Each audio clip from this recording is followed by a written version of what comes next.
由香港仔去銅鑼灣點去啊？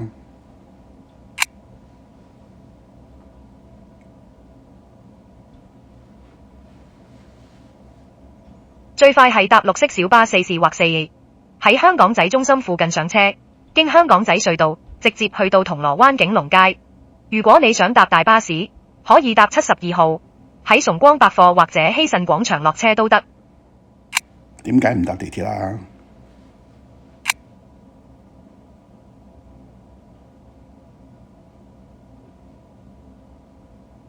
香港仔目前仲未有地鐵站，如果你夾硬要搭地鐵，要先搭車去黃竹坑站或利東站，再去金鐘轉車去銅鑼灣，咁樣轉來轉去，比起直接搭巴士或小巴行香港仔隧道，慢好多又轉接。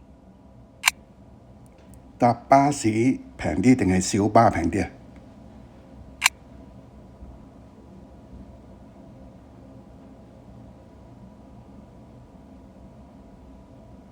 搭巴士平好多，72號巴士收費6.6蚊，而4A 或4士小巴就要10.2蚊。